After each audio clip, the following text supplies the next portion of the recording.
for some of you who may not know who I am, I'm Charles. I'm a co-creator of Creepy Places of New England and Creepy Places Global.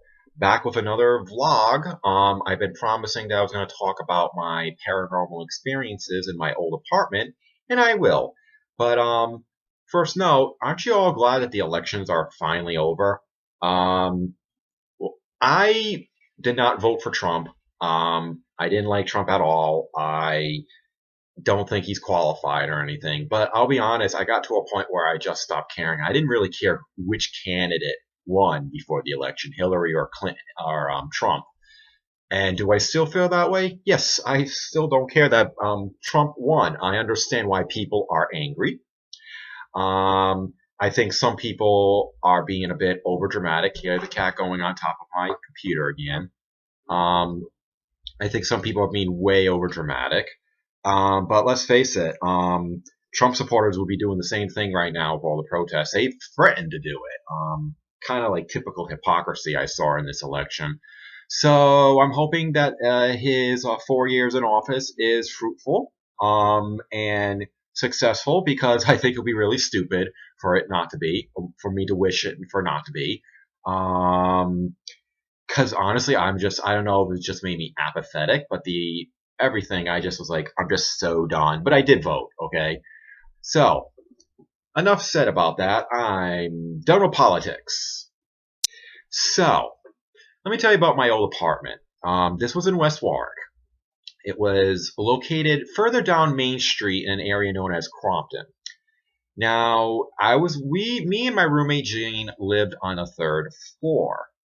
And I do know that the apartment at one time was a hotel and a saloon and possibly a bordello. And I do know it was built back in around 1860, if I remember right from my research I did on the place. Now, we lived there for about 2 years and nothing really happened. I made jokes with my roommate about it possibly being haunted, mainly because like one of the things that was common was I'd be in the shower, and the bathroom was located next to the hallway that leads to my roommate's room in the front entrance. And it always sounded like somebody was walking up and down the hallway, even though I was alone.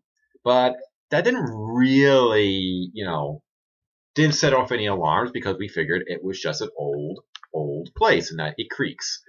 The first weird thing that happened was my roommate had a music box. It was like a snow globe music box that if you twist it, it will make music.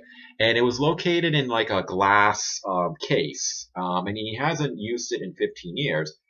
And then all of a sudden, it just started playing. For about 10 seconds, it started playing. It hasn't done it before, and it hasn't done it since about somebody winding it up. Again, we didn't think anything of it.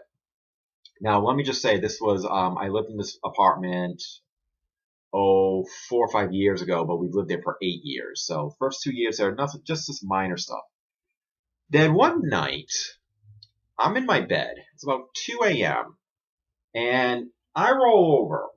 I'm an insomniac, by the way. People know me, I'm an insomniac. That's why I look tired all the time, because I barely get any sleep. So I rolled over, and then I look at the edge of my bed, and there was a woman standing there. I would guess she was in her late 30s. She had blonde hair that curled like in the front and then kind of went down and curled in this way. She wore a sweater that had the sleeves pushed up like up to here, and it had like these lines through it, like I've seen sweaters similar to that.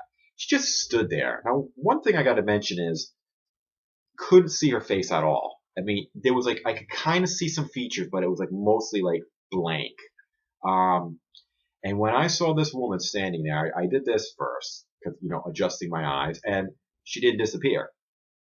And then I was like, holy shit, somebody broke into my apartment. And I actually like got up to go to the phone. I don't know what to do. There's some chick standing in my room. And then when I got off the bed and made a gasp, she vanished from the outside in, So I turned the light on. I didn't go back to sleep for the rest of the night. I freaked out. I was like, did I just see a ghost? It was pretty freaky. I might have seen a ghost before that, but I wasn't sure. The night my father passed away, a couple hours later, I saw him looking at me, but I wasn't sure if that was just more of a psychological thing. But that was freaky, and that's when the floodgates opened. It was like ghost central in that house. Some other interesting things that happened. I had a hamster cage. I had a hamster. He was like adorable little hamster, just like my cat, who was big, fat, and spoiled. My hamster was big, fat, and spoiled. He was like a big hamster, and I always kept the top of it closed. Part of it because of the cat. Didn't want the cat eating it, and I kept seeing it kept being left open. 4 or 5 times it was left open. Now I could acknowledge that maybe I forgot to shut it, but I usually did not. Um, we also had to stuff with the front door being left unlocked, and West Warwick isn't a terrible neighborhood, but you still wouldn't leave your doors unlocked here. So I would not leave the door unlocked, and it happened 3 times. Then there was this incident with the it was a panda cookie jar. It was about yay big. It was made of ceramics and it was made of a panda. And I'm walking by it, and it was vibrating. It was on top of the refrigerator, and it was just vibrating. Interestingly, nothing else. There was two salt and pepper shakers and a cup, and that was the only thing that was vibrating. The cups and the pepper shakers were not vibrating. I had no freaking clue why that was doing that. I mean, again, it could be a natural explanation to that one, but thought that was a bit weird. Now, I did see another apparition. About 11 o'clock at night. I got to say, a couple months after the woman, there was a chubby little kid in my room staring at me, and that was a little bit freaky too. I'm like, I didn't freak out as bad this time, maybe because it was a kid, and I'm like, what the hell is this? That was another incident. Another incident was knocking on the door at like 3 a.m. in the morning. And then we go there and there was like nobody there. It happened to my roommate once, and it happened to me once. Some other interesting experience. One time I was brushing my teeth in the bathroom, and my roommate, who once he starts talking, sometimes it's hard to shut him up. Was like he was going off to work, and he's just blabbing to me about something. And all of a sudden we heard somebody whistling in our kitchen, and he was like, "What the fuck was that?" And I'm like, "I don't know." There was nobody in the house with us. Obviously, it was just me and him. That freaked him out a little bit, but I gotta say, he never really believed that there was ghosts in the house for a little bit, but I'll get to that later. I gotta describe more incidences. Um, I have noticed objects, particularly my keys, which annoyed the hell out of me, was being moved around a lot. They were just like constantly being found in different spots. Um, I did hear a male voice in my room one night at late at night that I don't remember what was being said, but I remembered I didn't like it very much. I'm not that it was anything hostile. I just was still kind of uncomfortable with it. The TVs were going on and off. I remember for 2 years none of this shit happened. It's like only after the big incident with the woman did all of a sudden it just happen. And this was happening about at least once or twice a week. There would be some paranormal experience going on. There was another incident with another apparition. I called him the monk. I saw him the most. The first time I saw him, he flew over my bed. Like it looked like it was a monk just like woo flying, and I got up. It wasn't even that late, and 10:30, and I refused to go to bed. I was petrified. I didn't want to stay in my room anymore because I'm just like somebody just jumped over my bed. Then I'm figuring, with all this stuff that was going on, I think maybe it was time to sort of start speaking to them, and I did. I started talking to them, and I kind of mentioned about maybe not appearing before me as much. Not at least don't appear before me and speak, because then I think I might have really freaked out over that. They kind of listened. I did see the monk again. Another time, it was at the edge of my bed, and you walk right into the wall. And then another time, I woke up and the monk was at the edge of my bed praying. And I kind of figured I was screwed. If a ghost monk is praying for me, I must be doing something really wrong. If he was a devout monk and all the stuff that I was doing in my room, I'm pretty sure he was praying for me. But I will say that I've never really believed that they were hostile. I think they were jokers. I think they were practical jokers. And most of it was like minor stuff, moving stuff, some minor noises. I kept hearing the footsteps by the bathroom, stuff, doors being shut on its own. Now, like I said, my roommate didn't quite believe it, despite everything that was happening to him. So I made after when I started acknowledging him, I made a comment about doing stuff to my roommate because he wasn't believing me. Now my roommate is extremely OCD. I mean, he's like crazy Sheldon like OCD. I mean, he'll notice anything and he will get pissed if you did it. And they sure did. Now that was the time when he heard a knock at the door at 2 in the morning, and he answered it and nobody was there. And he told me about that. He's like, "Oh, this is so weird." Another thing that happened to him. Now this is stuff I've not experienced with him, so this is stuff he's told me. His toothpaste cap being being left open. Now, like I said, he's OCD, and when that was left open, he was pissed, and he went after me, despite the fact that I had my own toothpaste. I hated his toothpaste. His toothpaste sucks. But he was like, "Stop touching my toothpaste," and I'm like, "I got my own toothpaste." It's like, "Why are you using my toothpaste?" I'm like, "I'm not using your toothpaste." Um, and stuff with the garbage bin in our kitchen being left open, which really got him pissed too.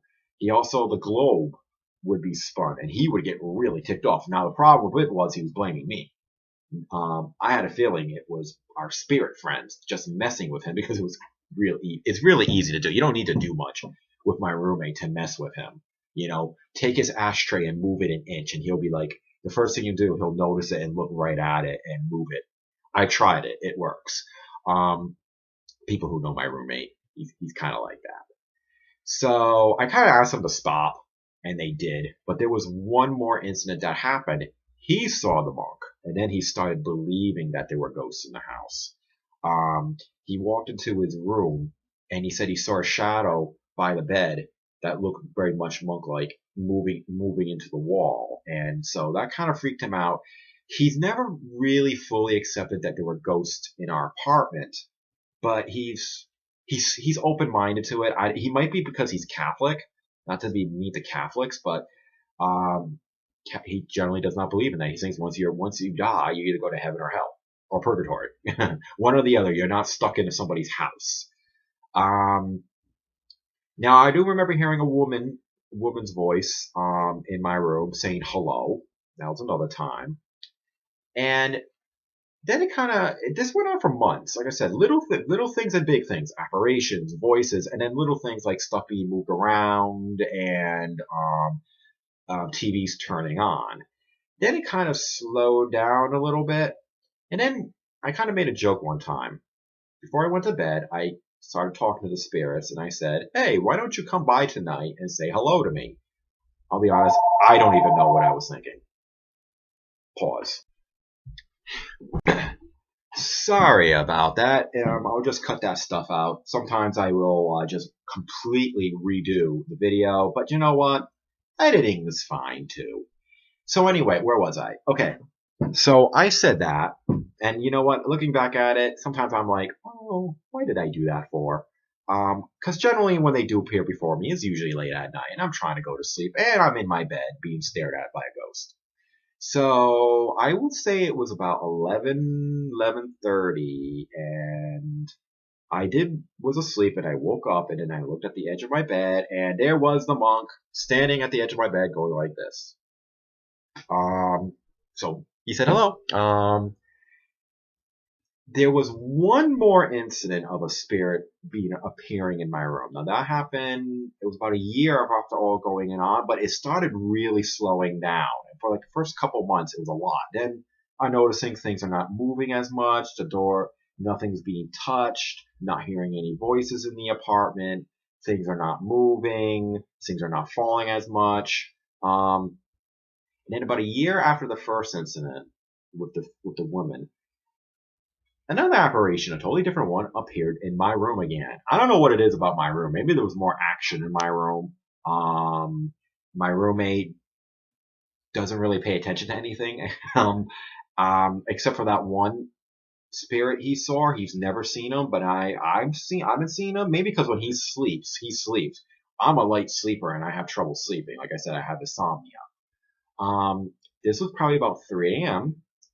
and at the edge of my bed, again, near the spot where I saw the woman, I think it was an army guy from I don't quite know, but I believe I want to say 1970s. That's just the vibe I got.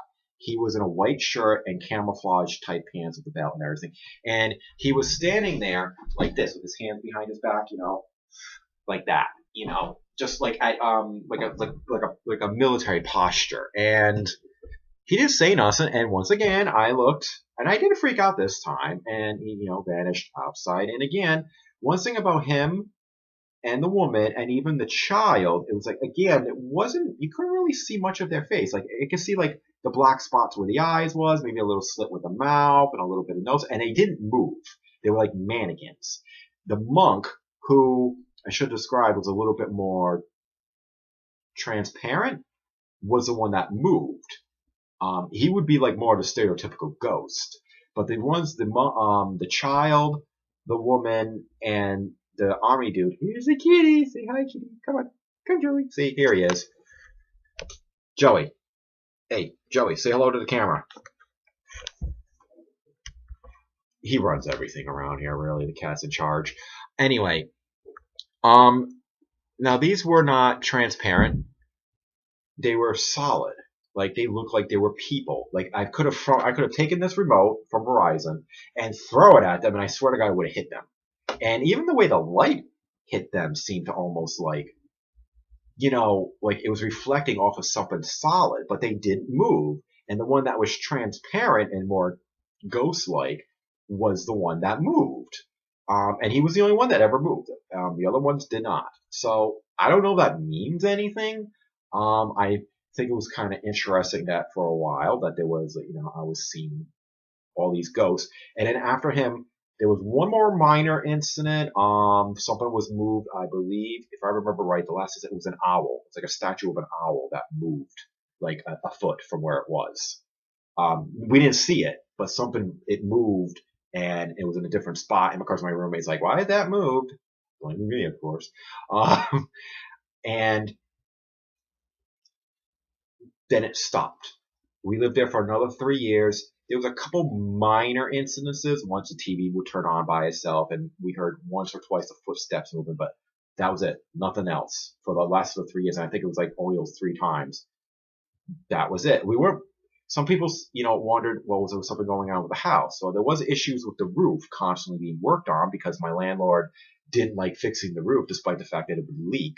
So he would just patch it up constantly, and the leak will go somewhere else, and then you have to come and patch it up, and then the leak will go somewhere else and patch it up. He's a cheap guy. We actually moved out because the hallway in the where the entrance was, the roof fell in because he just refused to fix the roof. He's a slumlord, so we moved into a much better place where the roof leaked, and the landlord replaced the roof within a month.